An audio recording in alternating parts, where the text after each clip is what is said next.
Olá, alunos, tudo bem? Hoje nós vamos falar de direito processual civil.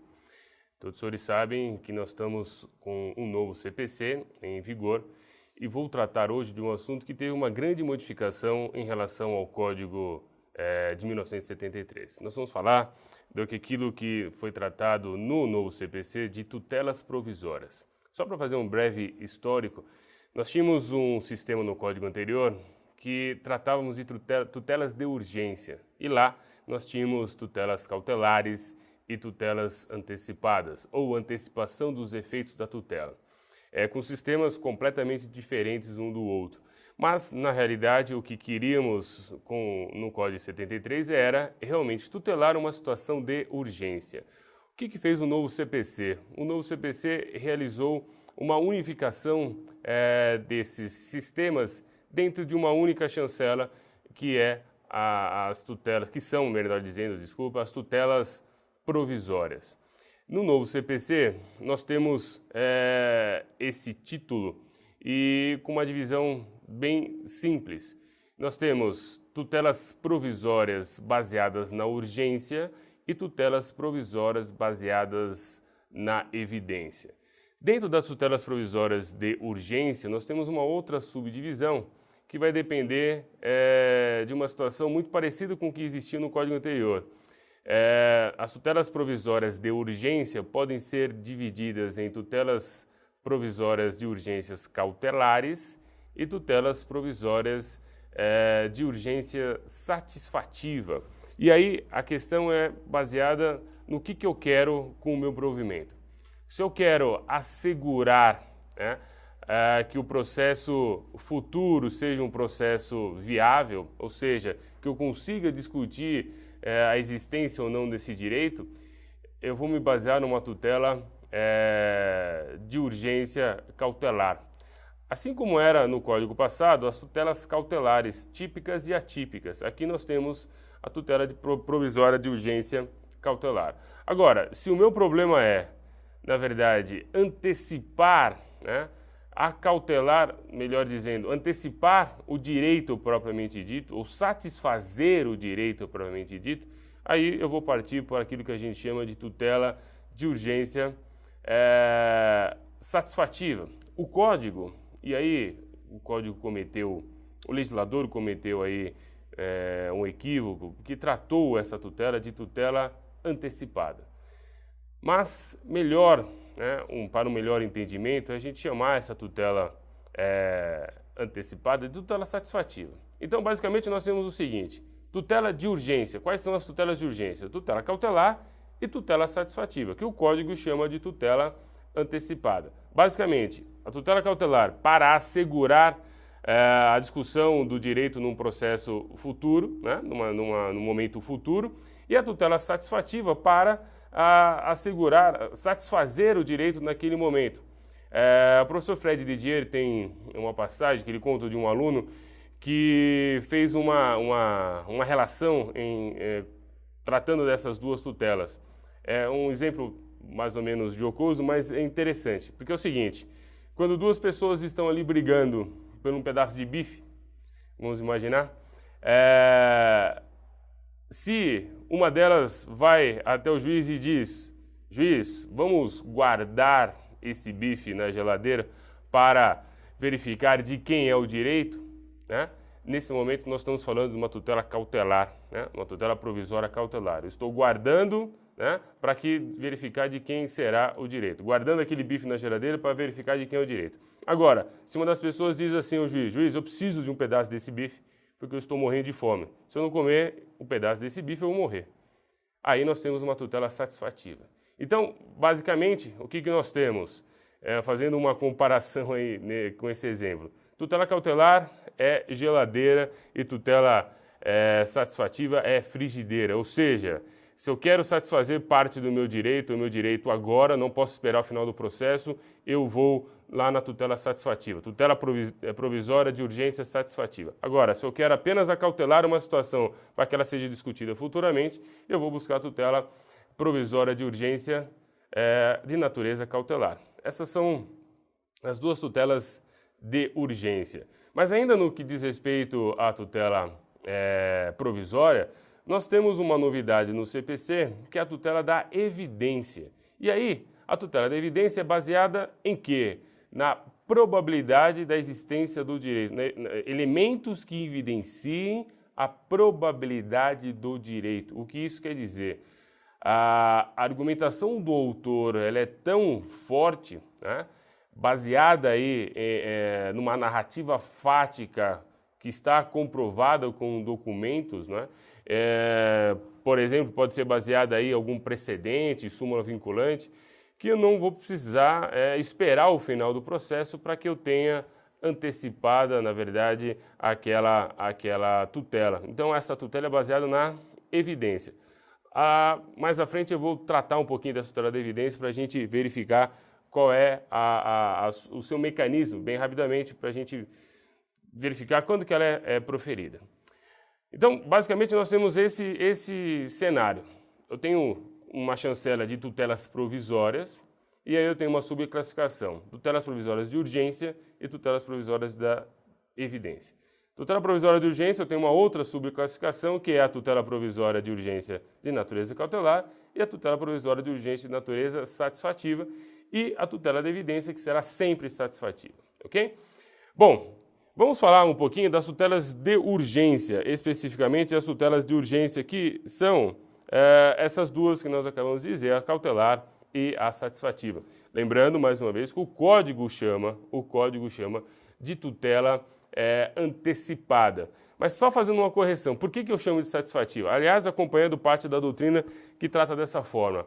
Por que tutela satisfativa e não tutela antecipada? Porque se você for parar para pensar, tanto a tutela cautelar quanto a tutela que o código chama de antecipada, elas são antecipadas, porque antecipam uma decisão, né? Assegura antecipadamente um direito ou efetiva esse direito. Então, as duas são antecipadas. Então, melhor chamar a tutela que o código trata de antecipada de tutela satisfativa. Então, nós vamos falar tutela cautelar para a asseguração do direito e tutela satisfativa para a efetivação do direito, ok? Então, vamos lá. Vamos falar aqui da tutela, das tutelas de urgência.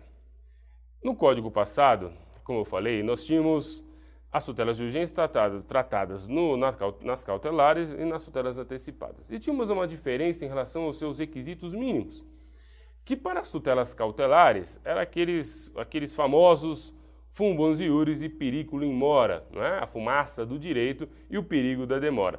Já lá na tutela antecipada, né? Antecipação dos efeitos da tutela, do antigo 273, nós tínhamos como requisitos ou pressupostos, melhor dizendo, para a concessão, aquilo que a gente chamava de verossimilhança da alegação e perigo de dano irreparável.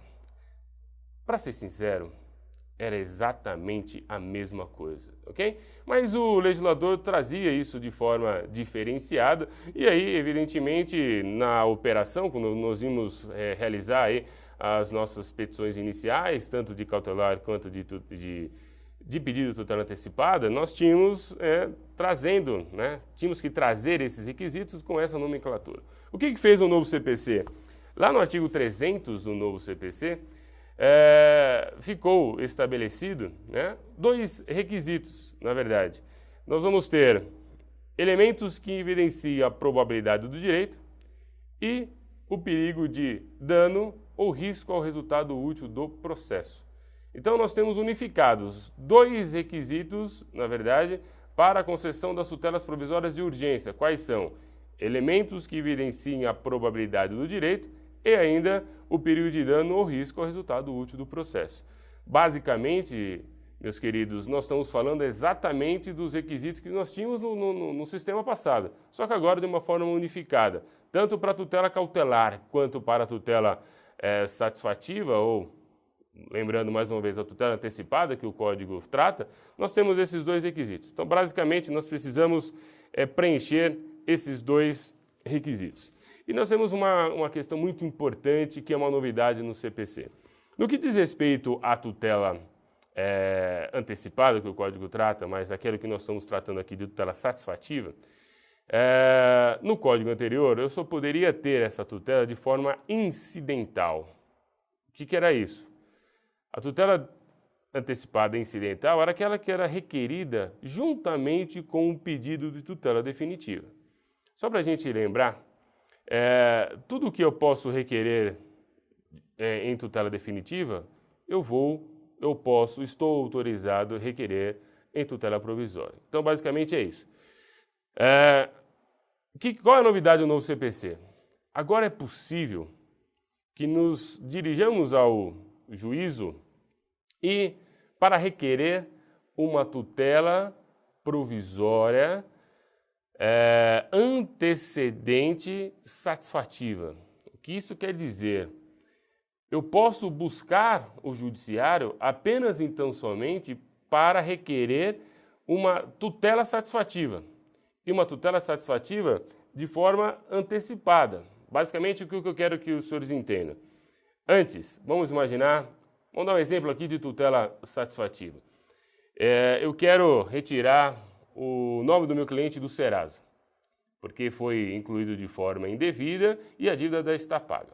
O que eu tinha que fazer anteriormente? Eu tinha que promover uma ação de obrigação de fazer, ou seja, para retirar o nome do cidadão do Serasa, acumulado ali com uma declaratória de inexistência de dívida e ainda, se fosse o caso, um dano moral. Então, eu tinha que fazer todos esses pedidos para ter, primeiramente, a retirada do nome do Serasa. O que eu posso fazer hoje?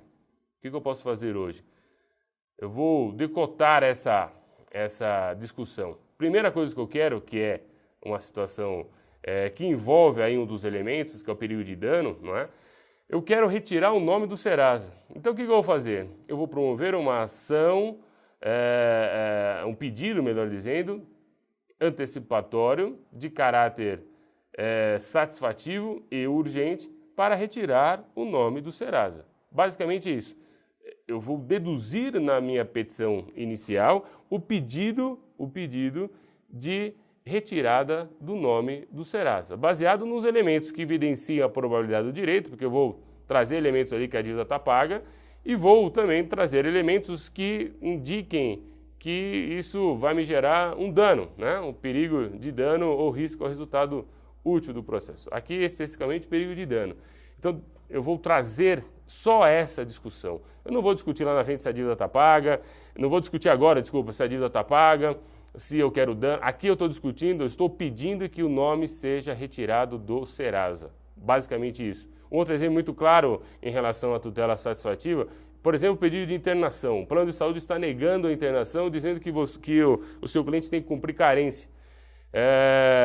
Isso é uma cláusula abusiva, vamos imaginar, porque urgência e emergência nós temos necessariamente, pela lei, 24 horas de carência, então não há necessidade de cumprimento dessa carência. Então, o que você quer agora? Que o plano seja obrigado a internar o seu cliente para fazer aquela cirurgia, que é uma cirurgia emergencial. O que eu quero nesse momento é isso. Então, eu vou deduzir esse pedido só, ok? E o que é mais importante, no código passado, nós tínhamos que fazer isso, como eu falei, de forma incidental. Hoje fazemos isso de forma antecedente, mas temos uma novidade de suma importância. Aquilo que os doutrinadores estão chamando de monitorização da tutela provisória. Quando eu falo isso, eu estou falando da tutela monitória. Lembra daquela tutela monitória, ação monitória, não é? Que, com baseado em prova escrita, nós vamos fazer um pedido para que o cidadão pague, né, aquele valor devido, entregue a coisa. Basicamente, isso é trazido agora de uma forma genérica para as tutelas provisórias. Por quê? Nesse caso, de pedido de tutela provisória antecedente satisfativa, uma vez que a medida é deferida e o réu não oponha recurso, né, não faça nenhum tipo de recurso, quando fala lá interpor algum recurso, nós estamos querendo dizer não só o recurso, né, mas o recurso uma contrariedade àquela medida, ou seja, impugnar aquela medida de alguma forma, pode ser até uma contestação. Então, se ele não faz isso, a tutela será estabilizada. Olha só que importante. Nós estamos falando da estabilização dos efeitos dessa tutela.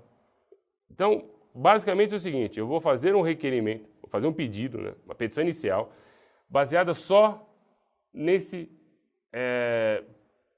problema que é a retirada do nome do Serasa ou a internação. correto? É só isso que eu vou pedir. Se o juiz conceder essa tutela, ou seja, manda internar para fazer a cirurgia, manda retirar o nome do Serasa, a parte contrária tem que tomar uma atitude. Se o réu não interpõe recurso algum e não recorre ou não contesta, ou seja, não promove nenhum tipo de impugnação, essa tutela estará estabilizada. E se estabilizando, nós estamos falando aqui de estabilização dos efeitos dessa tutela, a importância é a seguinte: eu vou inverter aí a discussão, eu vou inverter o ônus aqui, porque o contraditório só será instaurado se o réu quiser. Porque se o réu não falar absolutamente nada, essa tutela estando estabilizada, eu, autor, posso me contentar exatamente com isso. Porque o que eu quero realmente é internar aquela pessoa e tirar o nome do Serasa. Para mim, se essa discussão estiver resolvida, se com esse pedido deferido a questão estiver resolvida, eu não vou mexer mais nisso. Eu vou deixar isso estabilizado e para que essa decisão seja revista, é preciso que o réu tome uma atitude. E aí os artigos vão dizer que num prazo de 2 anos, qualquer um dos dois, tanto o autor quanto o réu, poderá vir rediscutir essa questão. Mas se passado esses 2 anos ninguém falar nada, os efeitos dessa tutela estão estabilizados. Eu não vou discutir mais se era necessária ou não internação ou se o nome do cidadão tinha ou não ter saído do Serasa. E aí, importante, algumas pessoas nos perguntam: professor, nós estamos falando de coisa julgada? Será que existe coisa julgada na estabilização dessa decisão? Eu lhes digo que não. E por que não?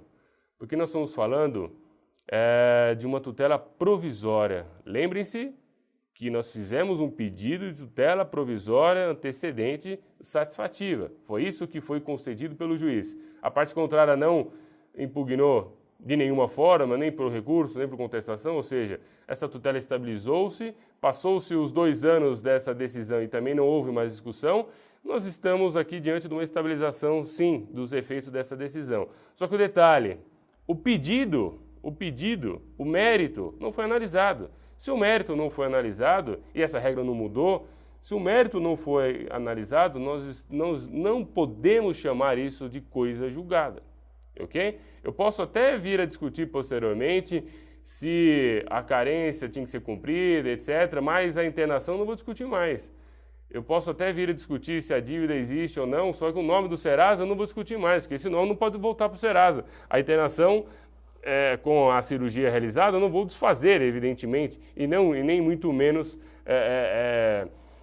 fazer com que a pessoa volte o status quo antes, porque, evidentemente, nesse caso não é possível. Então, o que é importante aqui nós temos uma modificação. Primeiro, que aquilo que era previsto só para tutela cautelar, né, de forma antecedente, agora eu também tenho para tutela satisfativa, aquela que o Código chama de tutela antecipada. Então, ambas podem ser concedidas de forma antecedente, ou seja, deduzindo um pedido só dessas tutelas. Depois eu vou falar do procedimento da tutela cautelar. Depois, essa tutela provisória, a tutela provisória de natureza satisfativa, tutela provisória de urgência de natureza satisfativa, ela pode ser estabilizada. E sendo estabilizada, eu não vou discutir mais essa questão, mas isso, mais uma vez, não faz coisa julgada. Estamos falando de uma tutela provisória. Então, para arrematar essa primeira parte, o importante que vocês entendam é que o novo CPC deu uma uniformizada no sistema de tutelas provisórias, né? De tutelas provisórias de urgência, de natureza cautelar e natureza satisfativa, e de tutela provisória de natureza da evidência, na verdade, né? Que nós vamos ter essa tutela baseada na evidência. E dentro das tutelas provisórias de urgência, nós tivemos uma unificação também com relação aos requisitos mínimos, que são os elementos que evidenciam a probabilidade do direito e o período de dano ou risco ao resultado útil do processo, ok? Nessas duas nós temos aí, evidentemente, elementos distintos da tutela satisfativa e da tutela cautelar, mas os requisitos mínimos são os mesmos. E, mais uma vez, podem ser concedidos tanto em caráter antecedente como em caráter incidental. A seguir, eu vou falar um pouquinho da tutela de evidência para a gente encerrar esse assunto de tutelas provisórias, ok? Até a próxima.